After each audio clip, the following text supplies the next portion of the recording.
Hi guys!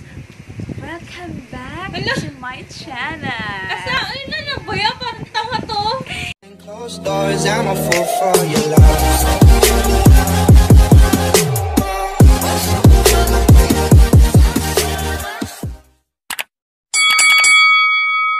Kasi mga sabit-sabit mo sa likod. Wait lang, kasi may natutulog kaya ano lang tayo, quiet lang tayo, natutulog ang makulit na bata.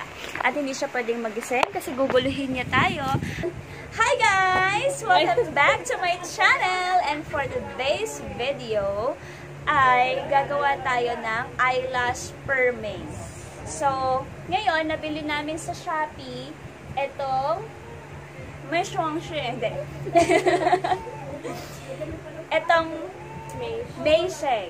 So, tawagin na natin ang ating guest for today's video, ang aking very pretty sister, Ate Ina!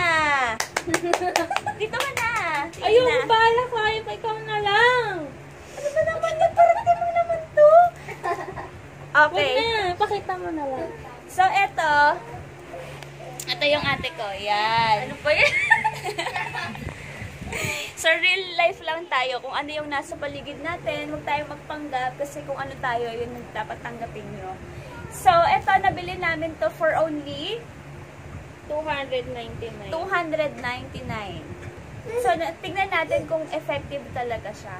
Pakita mo. Okay. Guys, ito yung product natin na i-review ngayon. Itong Meisheng. Ito yung pang eyelash lift. So, gagawin natin, tingnan natin kung effective siya. This is only worth for 290 pesos sa Shopee. Okay, so ito yung packaging niya. Kasi dapat hindi mo muna binuksan to eh. So, ito yung loob niya.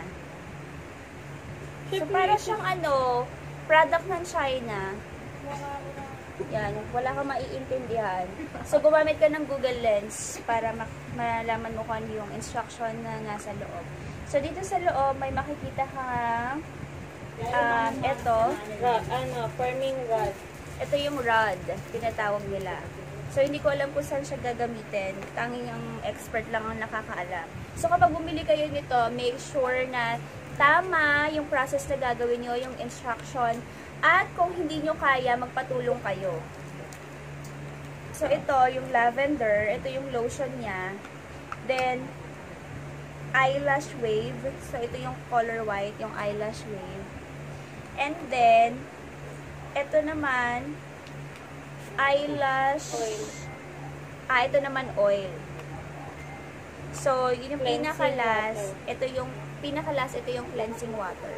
So, ito yung 4 colors. Ayan. And if you want to order, just kindly PM your orders. Okay? So, without further ado, let's get started. First step, lalagyan natin siya ng tingnan mo sa taas ng tape na malinis. Siyempre. Lakasan mo yung butas. Para hindi maano yung gamot. Tingnan ka sa taas.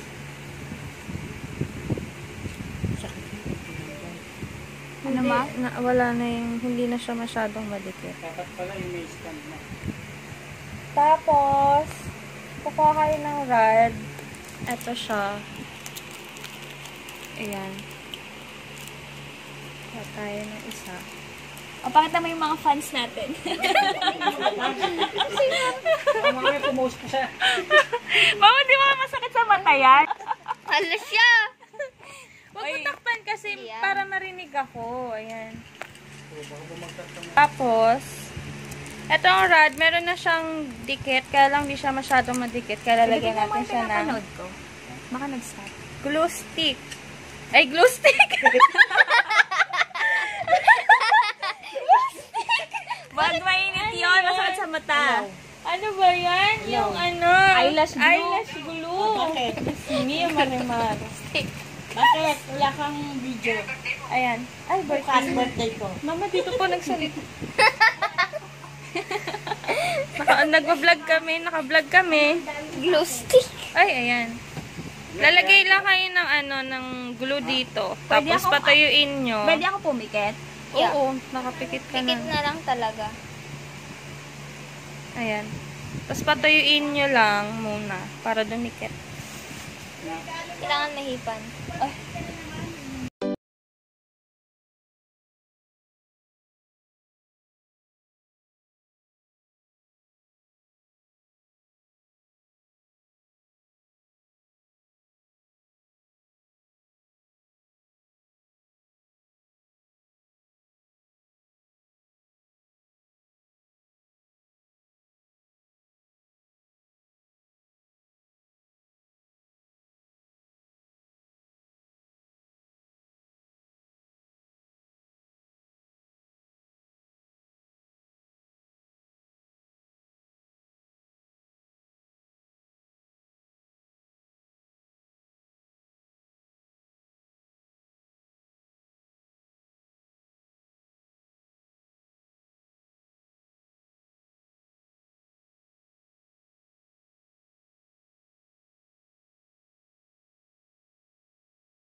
nilalagyan pa po siya ng oil.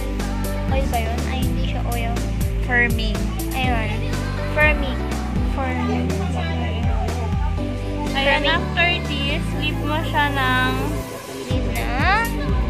Ilang minutes yan? 20 minutes. Ayun. Lo, 20 tagal. minutes. 15 to 20 minutes. Ayun, para kumapit siya. Para kumapit Gawin siya. natin 1 hour. 1 hour. Hindi nasunog yun. Ayaw, masusunog. So, guys, sa pag-leave ng gamot, dapat 15 to 20 minutes lang dahil according sa expert ay masusunog yung buhok. So, imbes na gumanda tayo, papangit pa tayo. Yeah. So, dapat lagi natin sundin yung instruction kung gaano katagal, dapat ganun lang din ang gagawin. Dahil lahat ng sobra ay masama. So, pag sobra sa oras, hindi rin maganda kakalabasan. Masama ang kalabasan. So, let's leave that for 15 to 20 minutes. And, babalik kami.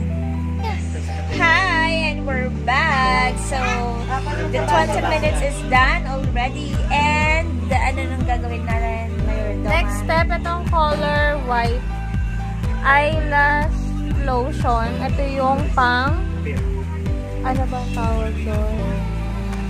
Pang lock-in ng first solution na nilagay natin. Tatanggalin mo lang yung mga excess product. Excess, yung nilagay natin na first solution. Then, lalagay mo na siya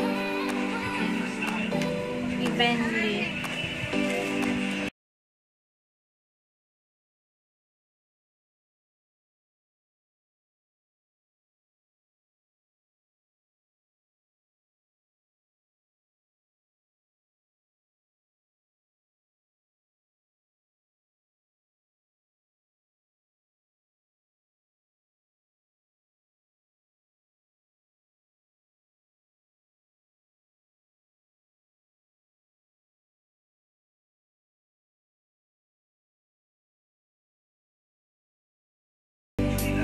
So, ayan, nilalagyan na po siya ng lotion. Tapos, 15 to 20 minutes ulit. 15 to 20 minutes again po. Para ano po talaga siya dun sa eyelash niya. Para saan ba yan, ta? Para mag-lock in yung first solution na nilagay natin. Para saan yung gagawin? Para saan yung may shabang na yan? May shibang. Ha? Para saan yung product na yan? Pang curl ng pilik mata. Hindi ka na gagamit ng eyelash curler. Naglalast to up to 2 months. 1 to 2 months. Okay, maghintay tayo ng 15 to 20 minutes ulit. And we're back. So, 40 minutes na yung nakakaraan. At, ang gagawin na ngayon ay lalagyan na ng last solution. Ano yung last solution? Oo. Ito yung Oil. moisturizing oil. Ito, pindutin mo yun. Tapos, tanggalin mo lang yung excess ulit.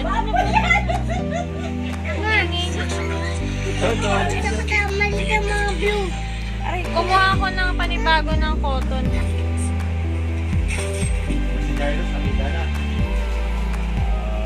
Tatanggalin na siya. Last na ba yan, ta? Tama ba? Tatanggalin na. Ibababad Hindi, pa siya. bababad pa to ng 15 to 20 minutes ulit.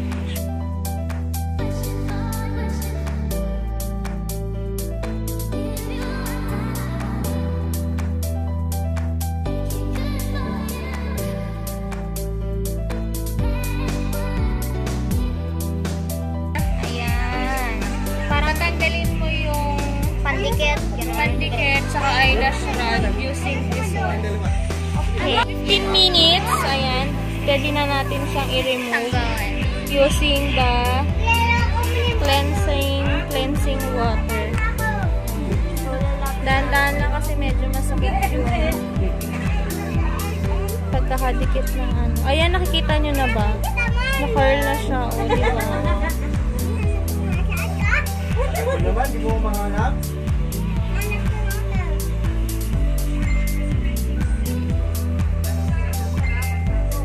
Dahan-dahan. Ay, sorry. Dahan-dahan. Dahan-dahan. Baka matusok. Baka matusok. Dahan-dahan lang kayo. Mamamatay.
So, hindi ko na kailangan magsalita dahil pack na pack. Sabi mo, pack na pack. Hindi mo pack na pack. Ay, hindi mo rin magsalita. Dahil pack na siya, nakikita niyo naman ang aking tulig mata. Left na left, pack na pack, taas sa taas. Uy, wag! May plan tayo. Ganon. Ikaw taga ganon.